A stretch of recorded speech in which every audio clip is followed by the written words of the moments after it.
Antes de abrirmos mais uma vez a palavra de Deus, vamos orar de novo, pedindo especificamente agora que Deus nos ilumine ao estudar a palavra.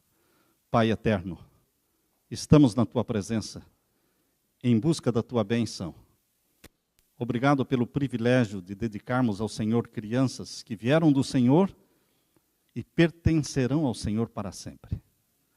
Obrigado pelo privilégio de estarmos na Tua presença nesta manhã, com a Bíblia na mão, buscando saber a Tua vontade para nós neste novo ano. Que o Espírito Santo se manifeste aqui entre nós, dando-nos uma bênção toda especial, pois é em nome de Jesus que pedimos. Amém, Senhor. Foi no ano de 1970, eu tinha cerca de 19 anos, naquele tempo. Estava no último ano do segundo grau. Estava me formando em contabilidade, lá em Curitiba, no antigo IAP, em Curitiba. Eu me lembro que o lema que a turma de formandos escolheu para aquele ano foi um lema em latim. Nós não entendíamos nada de latim, mas eu não sei porquê, nossa turma escolheu este lema: Alia jacta est. A sorte está lançada. Jovens de 18, 19 anos escolheram este lema. Hoje eu fico pensando, que sorte é esta que está lançada? O que eu entendia sobre isso? O que é que estava na nossa mente quando escolhemos este lema, Alia jacta est? E naquela ocasião foi escolhido o pastor Gerson Pires para ser o orador da turma. E foi dado a ele então o nosso lema, Alia jacta est. A sorte está lançada. E ele então disse: eu peço permissão a vocês para completar a frase, porque ela está incompleta. Porque lançar a sorte todo mundo lança. Todo mundo que está vivendo é porque lançou a sua sorte em algum lugar, com alguém, em algum projeto. Então eu quero sugerir que vocês completem a frase Alia jacta est com Jesus. A sorte está lançada com Jesus. Será que isso faz diferença, meus queridos irmãos? Isso faz toda a diferença. Lançar a sorte com Jesus.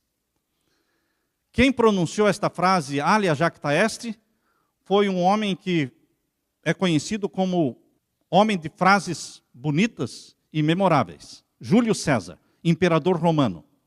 Quando ele estava atravessando o rio Rubicão, isto foi em 49 a.C., Júlio César viveu entre o ano 100 a.C. até o ano 44 a.C. Ele e mais dois formavam um triunvirato governando Roma.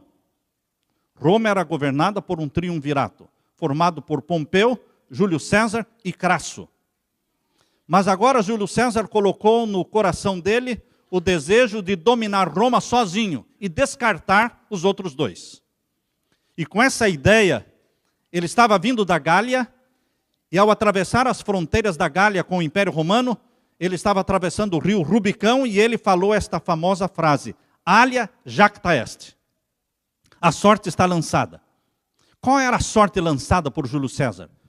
Vou descartar os outros dois governantes, e vou conquistar Roma para mim mesmo.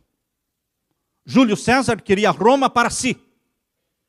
Queria o poder, queria a glória. É dele também uma frase muito famosa: vim, vi e venci. É um homem de frases famosas. Mas, queridos, este sonho ambicioso de Júlio César durou somente 5 anos. Porque ele conquistou Roma só para si, no ano 49 a.C., e ele foi assassinado dentro do Senado romano, no dia 15 de março do ano 44. O próprio filho adotivo dele, Brutus, foi um dos que enfiou o punhal nele. E vários senadores vieram e o apunhalaram. E quando Brutus, o filho de Júlio César adotivo, chegou perto dele também com um punhal, ele falou outra frase muito famosa: até tu, Brutus. Até tu, Brutus. Morreu traído pelo próprio filho. que buscou glória para si mesmo. Lançou a sorte sem Deus.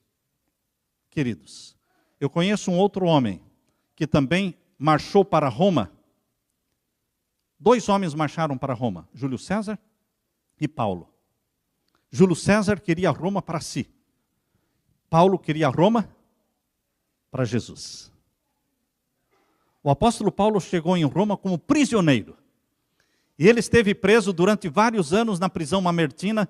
A minha esposa e eu tivemos a oportunidade de visitar a prisão mamertina ali em Roma. Ali ele esteve como prisioneiro de nosso Senhor Jesus Cristo. E ali ele pregava o evangelho para os soldados romanos. E a Bíblia diz que ele conseguiu converter pessoas a Jesus, mesmo lá de dentro da casa de César. Júlio César buscou honra para si e foi apunhalado e morreu com o gosto amargo da traição, dizendo: até tu, Brutus. Paulo buscou honra e glória para Jesus, conquistar Roma para Jesus, e morreu sem ressentimento. Paulo morreu decapitado, em Roma também. Os 2 morreram em Roma. Paulo morreu decapitado sem nenhuma mágoa, sem nenhum ódio no coração. Mas vejam a alegria de Paulo ao morrer. Ele expressou a sua alegria na carta a Timóteo. Abra sua Bíblia e vamos ler a alegria de Paulo em Timóteo, capítulo 4, segunda carta de Paulo a Timóteo, capítulo 4, versos 7 a 8. Combati o bom combate da fé. Acabei a carreira. Guardei a fé. Desde agora a coroa da justiça me está guardada, a qual o Senhor, justo juiz, me dará naquele dia, e não somente a mim, mas também a todos os que amarem a sua vinda. Assim morreu Paulo, que lançou a sua sorte com Jesus. Alia jacta est. A sorte está lançada com Jesus, com Jesus. Que felicidade, que alegria e que conforto quando nós lançamos nossa sorte com Jesus. Neste começo de ano, pode saber que você terá muitos desafios. Eu não sei se dentro dessa caixinha de surpresas, que se chama Ano Novo, tem vitórias e fracassos. Tem saúde e tem doença. Tem bons empregos e tem desempregos também. Tem nascimento de bebês e tem também perda de entes queridos nossos, que nós amamos. Tem sorrisos e tem lágrimas. O ano que ora iniciamos, meus queridos, é uma caixa de surpresas. Mas o importante é lançar a sorte com Jesus. Se você lança a sua sorte com Jesus, não importa se teremos saúde ou doença, se vamos viver ou morrer, não importa. O importante mesmo é se estamos com Jesus. Paulo disse: para mim o morrer é lucro. Para mim o morrer é lucro, porque ele, vivendo ou morrendo, ele estava com Jesus. Eu quero lançar o desafio para você, meu querido irmão, para que neste começo de ano, lance a sua sorte com Jesus. Não fique esperando somente coisas boas e agradáveis. Não fique esperando somente alegrias, porque os caminhos de Deus nos levarão por vales coloridos e floridos, mas os caminhos de Deus nos conduzirão também por vales sombrios, escuros, onde você vai pensar: onde está Deus? Onde está o Senhor? Por que estou sozinho? Não, meu querido irmão, você não está sozinho. Quando você estiver atravessando vales sombrios, lembre-se que Jesus está ao seu lado. E quando você perceber que não existe aquele passo, os sinais dos passos de Jesus caminhando ao seu lado, quando você perceber que não existem esses sinais, lembre-se que Ele pode ter carregado você nos braços, naqueles passos. Eu estava lendo um folheto, uma fotografia, que foi colocada em Newtown, em Connecticut, lá onde foram mortas as 20 crianças. Um dos pais colocou ali junto à sepultura, colocou cartões. O cartão mostrava um caminho todo florido, ladeado por árvores lindas, e atrás do cartão estava escrita a história daquele homem que estava caminhando pela praia, E ele viu que, quando ele observou, ele viu que ao lado dos seus pés existiam outros 2 pés, que eram os pés de Jesus caminhando com ele o tempo todo. E ali estava atrás daquele quadro esta história, colocada ali pelos pais de uma criança que morreu em Newtown. E a história termina dizendo: quando você viu que só existiam 2 passos, 2 sinais de passos, não é o momento em que eu abandonei você, é o momento em que eu carreguei você nos braços. Sabe, meus queridos, a coisa mais difícil é encarar a morte de uma criança, porque quando nós estamos com 80, 90 anos, todos estão esperando que o fim vai chegar. Mas é difícil você aceitar a morte de crianças com 4, 5, 6 anos, como aconteceu esta chacina. Mas certamente estes pais amam a Jesus, porque colocaram essa história. E eles estão confortados pela esperança de que Jesus vai ajudá-los a atravessar este vale sombrio da dor, da separação, pela perda da sua criança. Eu li no livro Desejado de Todas as Nações um pensamento que me impressionou e eu coloquei para vocês aqui. Está na página 221. Eu vou ler a primeira vez, vocês não vão entender bem o pensamento. Depois nós vamos explicar. Presta atenção, Desejado de Todas as Nações, página 221, diz assim: os caminhos do Senhor são obscuros para aqueles que procuram ver as coisas sob um aspecto agradável para si mesmos. O que quer dizer isso, pastor? Vou repetir. Os caminhos do Senhor são obscuros. Você não vai conseguir entender os caminhos do Senhor se você procurar ver as coisas no mundo num aspecto agradável para si mesmo. Se você estiver procurando somente coisas agradáveis para você, que te alegrem, que façam bem para você, que te deixem feliz, você não vai entender os caminhos do Senhor. Porque os caminhos do Senhor vão nos conduzir por vales sombrios, por dores, por sofrimentos, por momentos em que lágrimas serão derramadas dos seus olhos. E você pode perguntar: por que, Senhor? Por que isso? Por que comigo?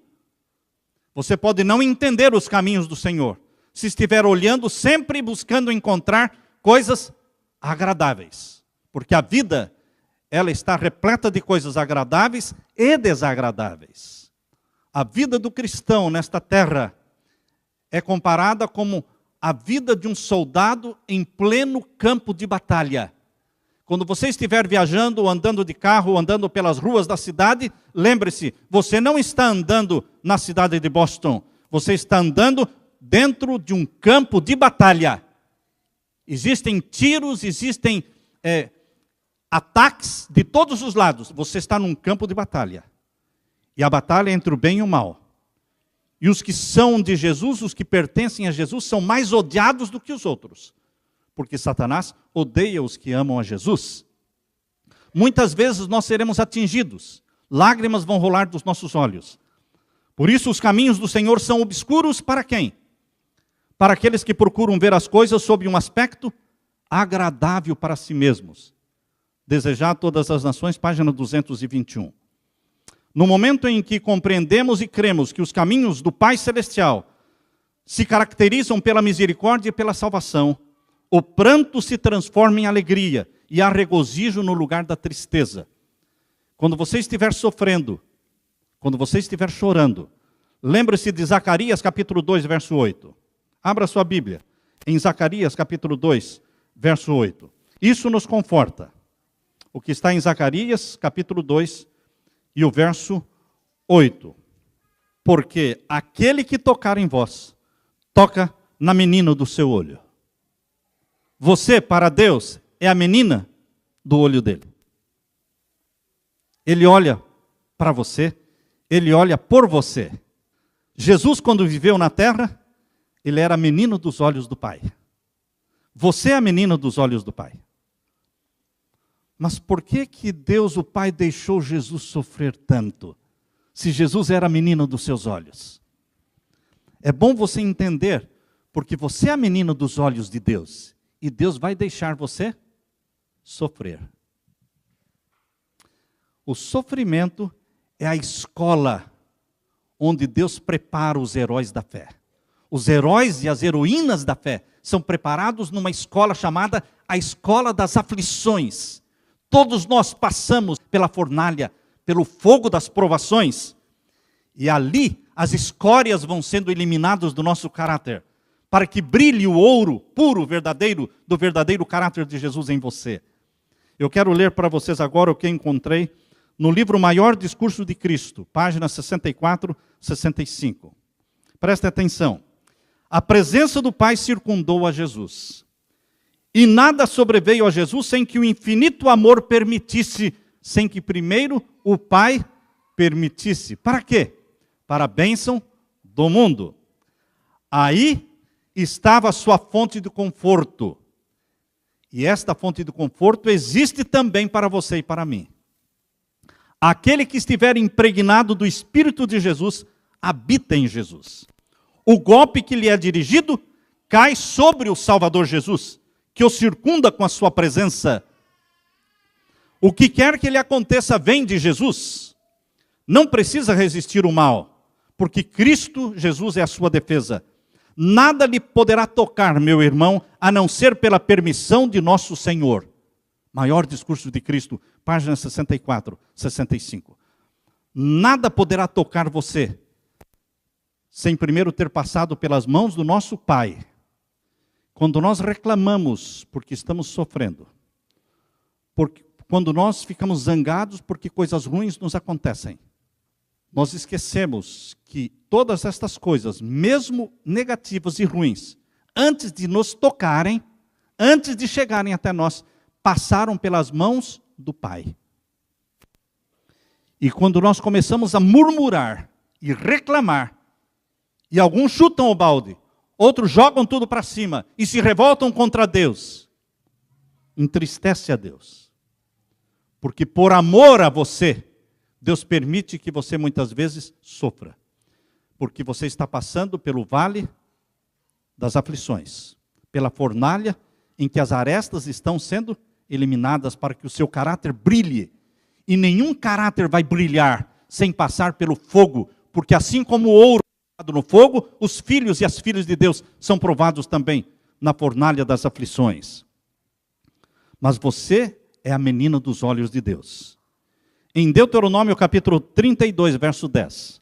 Deuteronômio capítulo 32, o verso 10. Nós lemos o mesmo verso que está lá em Zacarias, está em Deuteronômio capítulo 32 e o verso 10. Abra sua Bíblia. É o último livro de Moisés, Deuteronômio, capítulo 32 e o verso 10. Foi o último sermão que Moisés fez. Foi o sermão de despedida de Moisés. Depois deste sermão, ele subiu um monte de Pisga e lá ele morreu. E nesse último sermão, Moisés, já sabendo que ia morrer, já sabendo que não ia entrar na terra prometida, ele terminou esse sermão com Deuteronômio 32, verso 10. E aqui nós lemos: achou-o na terra do deserto, e num ermo solitário cheio de uivos, trouxe-o ao redor, instruiu-o, guardou-o como a menina do seu olho. Como é que Deus guarda e protege você? Como a menina dos seus olhos.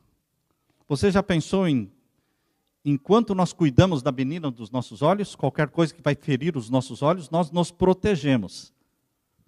Deus também tenta proteger você como a menina do seu olho. Como é que você se sente quando você pensa que você é a menina dos olhos de Deus? A sua autoestima fica como? Baixa? Zero?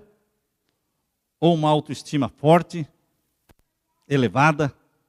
Como se sente você? Como fica a sua autoestima quando você pensa, eu sou a menina dos olhos de Deus? Eu me sinto bem. Isso me ajuda a passar pelos vales sombrios. Porque no momento difícil da sua vida, eu me lembro muito bem quando eu fui visitar o Mário no hospital. Eu me lembro dos gritos e dos gemidos que ele dava de dor. De dor. Pois bem, Mário, você é a menina dos olhos de Deus. Antes de você passar por aquelas dores, Deus pesou, Deus mediu e disse, está liberado. Ele vai suportar. Queridos, somente o Espírito Santo do nosso Deus pode nos ajudar a passar pelos momentos difíceis e não nos deixar revoltados. O mundo está cheio de gente revoltada contra Deus. Porque Deus permitiu isso, porque Deus levou o meu filho, porque Deus matou esse, porque Deus fez aquilo. O mundo está cheio de cristãos revoltados. Pessoas que não se sentem a menina dos olhos de Deus. Mas Deus vai tratar você, meu querido irmão, do jeito que tratou o seu filho unigênito. Se Deus permitiu que o seu filho unigênito fosse perseguido, fosse desprezado, fosse traído, Jesus nunca se revoltou. Jesus sempre se sentiu como a menina dos olhos do Pai. E quando Jesus tentava fugir da morte, passa de mim este cálice. O que é que o Pai respondeu para Jesus? Não, filho. Você tem que beber o cálice da morte. Existe uma bênção maior que resultará desta morte. Existe uma bênção maior. Quando Deus permite que o sofrimento venha na sua vida, meu irmão, é porque uma bênção maior está sendo vista. Uma bênção maior resultará do sofrimento. Portanto, atravesse o vale sombrio louvando a Jesus. Dizendo, Senhor, eu não sei porquê, eu não sei para quê, eu não entendo nada do que está acontecendo, mas eu acredito que sou a menina dos teus olhos e o Senhor vai cuidar de mim. O Senhor vai me ajudar a sair desta como um homem, uma mulher vitoriosos na fé. Se você for lançado na fornalha de fogo ardente, como os 3 hebreus foram, se você for lançado na cova dos leões, como Daniel foi, mesmo assim você é a menina dos olhos de Deus. Se você tiver que suportar a morte como João Batista, ou ser lançado dentro de um caldeirão de óleo fervendo, como João, ou exilado na ilha de Patmos, como João, o profeta, mesmo assim você é a menina dos olhos de Deus. Em todas estas provações seremos mais do que vencedores, porque lançamos a nossa sorte ao lado de Jesus. E quando você lança a sua sorte ao lado de Jesus, você ganha uma inimizade da parte de Satanás. É impossível ser amigo de Jesus e não ser inimigo de Satanás. É impossível. Porque você tem que lançar a sorte de um lado ou do outro lado. Paulo lançou a sorte com Jesus. Lutero lançou a sua sorte com Jesus. Martinho Lutero, que viveu no século XVI, que fundou a Reforma Protestante. Se hoje existe Igreja Adventista do Sétimo Dia, Igreja Batista, Igreja Luterana, Igreja Metodista, é porque um dia um homem teve coragem de lançar a sua sorte ao lado de Jesus e ser perseguido, caçado, para ser morto. Mas ele fundou a Reforma Protestante, Martinho Lutero. E quando um outro sacerdote chegou até ele e disse, Martinho Lutero, você está fazendo isso aí? Você já pensou no que você está fazendo? Você não é nada, Martinho Lutero. O que é que você vai fazer quando o Papa mover os seus exércitos atrás de você? Ele vai esmagar você. O que é que você pensa que vai poder fazer? Onde estará você quando vierem os exércitos contra você? E Martinho Lutero calmamente respondeu, quando os exércitos romanos vierem contra mim, eu estarei onde sempre estive, seguro nas mãos do Todo-Poderoso. Queridos, por isso ele fundou a Reforma Protestante. Não foi brincando, não foi passeando. A herança que nós temos hoje do protestantismo é uma herança que nasceu de uma decisão de alguém que lançou a sua sorte com Jesus, correndo risco de vida. Este novo ano pode trazer para você o quê? Perseguições, desemprego, perda de entes queridos, mas pode trazer também vitórias, fortalecimento na fé, apego a Jesus Cristo, desilusão com o mundo. Quem sabe Deus quer que você chegue no final mais desiludido com o mundo e mais apaixonado pelo céu. Quem sabe? Eu confesso a vocês que eu fico cada dia mais desiludido com o mundo. Cada vez eu tenho menos sonhos com este mundo. E Deus quer que chegue o momento em que você e eu não tenhamos nenhum sonho mais com este mundo. Que os nossos sonhos estejam todos concentrados aonde? No céu, de onde virá o nosso Salvador, nosso socorro presente na hora da angústia. Sabem, queridos, é possível sepultar cristãos? Sim, mas é impossível sepultar Deus. Deus é eterno, o imortal. O nosso Pai, o nosso Deus é vivo e permite que sofrimentos nos sobrevenham. Mas tudo está dentro dos limites do seu amor. Lembre-se desta frase. Tudo o que acontecer para mim e para você está dentro dos limites do amor do nosso Pai. Eu quero ler para você este pensamento que está no livro que saiu como meditação matinal, com o título de Nossa Alta Vocação, de Ellen White. Página 321, diz lá, nosso Pai Celeste mede e pesa toda prova antes de permitir que ela sobrevenha ao crente. Você pode imaginar Deus no laboratório, medindo e pesando uma prova antes de liberá-la para que venha até você? E você pode estar pensando, não, vou ficar revoltado contra Deus se eu pensar que foi Ele que liberou isso. Não.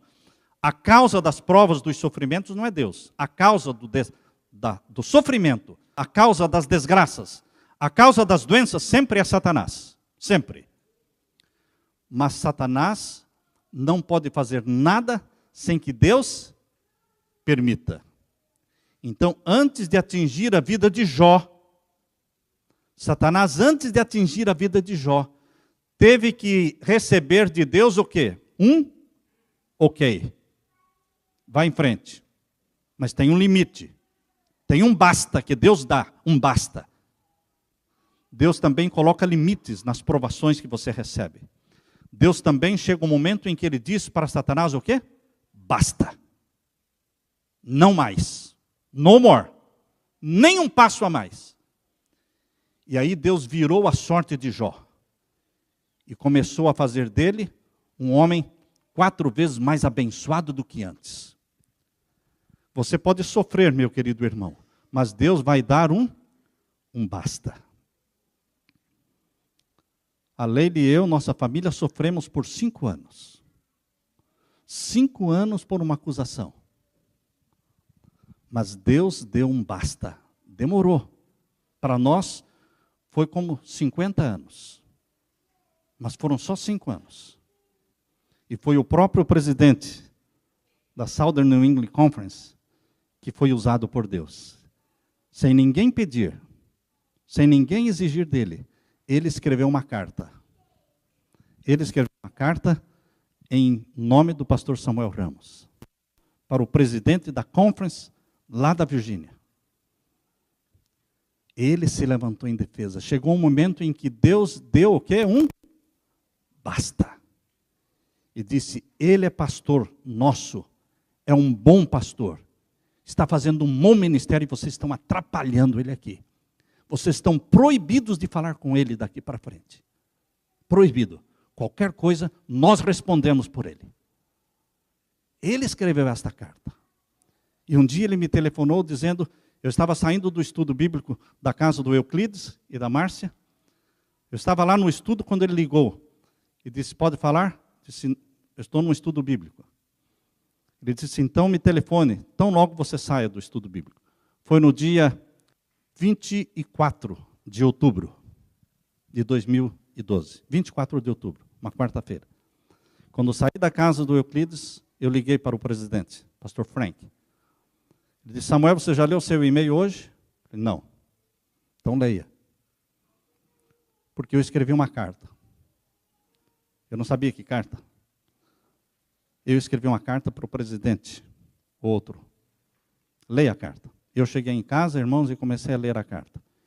A Leila e eu choramos. Choramos. Eu fiquei pensando, como este homem escreveu uma carta assim, sem ninguém pedir? O Espírito Santo moveu o coração dele. E ele deu um basta. Então, meus queridos irmãos, quando vocês estiverem sendo perseguidos, ou maltratados, ou sofrendo, lembrem-se, tudo passou pelas mãos de quem? Do Pai. Ele mediu, ele pesou, E Ele não permite que você seja perseguido mais do que você pode suportar com a graça dEle. E lembre-se que assim como foi no caso de Jó, vai chegar um momento que o Deus Pai vai dizer o quê? Basta, não mais. Nem 1 centímetro você pode avançar mais contra o meu filho, a minha filha. Porque ele é a menina dos meus olhos. Eu quero ler de novo. Nosso Pai Celeste mede e pesa toda prova antes de permitir que ela sobrevenha ao crente. Considera as circunstâncias e a força daquele que há de estar sob a experiência e a aprovação de Deus. E jamais permite que as tentações sejam maiores que a capacidade da resistência. Nossa Alta Vocação, página 321. Jesus examina cuidadosamente cada uma das provações, avaliando todos os seus aspectos, de acordo com a nossa capacidade. Por exemplo, Ele mede a minha capacidade para lidar com o insulto. Ele mede a sua capacidade para lidar com o insulto, com a zombaria. E diz, não, isso aqui o meu filho não vai suportar, então não vou permitir. Ah, isso aqui ele suporta, então eu vou permitir. Porque ele vai sair mais forte do que antes desta provação. Jesus considera os benefícios a serem auferidos da provação, para ver se vale a pena. Determina se sou suficientemente forte para suportar, ou se está demasiadamente pesada para mim. Você e eu não estamos à mercê do fatalismo. Você e eu não estamos à mercê do mal. Não. As coisas que nos acontecem não são produtos do acaso, ou do azar, ou da falta de sorte. Não. Somos filhos e filhas do Pai Celeste. E nada pode nos tocar, a não ser pela permissão do nosso Senhor. Maior discurso de Cristo, página 64 e 65. Queridos, num dia de verão, lá no Texas, o pastor Roberto Spangler, já é falecido agora, ele era pastor no Texas, e foi visitar um dos seus anciãos, ele morava numa fazenda no Texas. E quando chegou na casa do ancião, ele viu que, conversando ali com a família, ele viu ali um cão, um fox terrier, feio, todo mar. Sabe quando você olha para um cão assim, você sente assim um negócio ruim, porque o cão estava cheio de cicatrizes, machucado. E o pastor olhou para aquele cão e disse para o ancião, o que aconteceu com este cão? E o ancião explicou, pastor, quando nós mudamos aqui quando nós compramos esta fazenda, era uma fazenda cheia de cascavéis. Mas tinha muitas cobras aqui, cascavéis. E este cão foi mordido por uma cascavel. Ele ficou entre a vida e a morte. Nós o levamos para o veterinário olhou para ele e disse, olha, esse cão vai morrer, ele pode morrer. Do jeito que ele está, é mais provável que ele morra. Mas, se ele não morrer, das duas uma, ou ele vai ser um cão covarde fugindo de qualquer cobrinha por aí, ou ele vai se tornar um matador de cascavel. Se ele não morrer, das duas uma, ou ele vai ser um cão covarde, ou ele vai ser um matador de cascavel. E o ancião disse, ele não morreu, pastor. E ele se tornou um matador de cascavel. Hoje não tem nenhuma cascavel mais na fazenda. Matou todas. O senhor está vendo ele todo machucado aí? Pois as cascavéis mordem ele morde a cascavel, pois ele matou todas. Ele ficou imune aos venenos da cascavel. Ele ficou imune aos venenos da cascavel. Não é isso que Jesus está fazendo com você, meu querido irmão? Na luta com o pecado, você vai se tornando o quê? Imune aos venenos do pecado. Na luta contra Satanás, você fica todo cheio de cicatrizes. Jesus está cheio de cicatrizes. Jesus tem cicatriz na fronte, provocada pela coroa de espinhos. Jesus tem cicatriz nas duas mãos. Jesus tem cicatriz nos pés. Jesus tem cicatriz aqui do lado. E quando nós olhamos aquelas cicatrizes, nós lembramos que se tornou imune aos venenos da serpente. Ele venceu a serpente. E Jesus quer dar para você a vitória sobre a serpente. Provações, vamos ter. Mas lembre-se, quando as provações vierem, você está dentro dos limites do amor de Deus. E em nome de Jesus você vai sair vitorioso. Aleluia, irmãos. Aleluia. Glória ao nosso Pai que nos trata como a menina dos seus olhos. Bendito seja este Deus. Amém? Amém.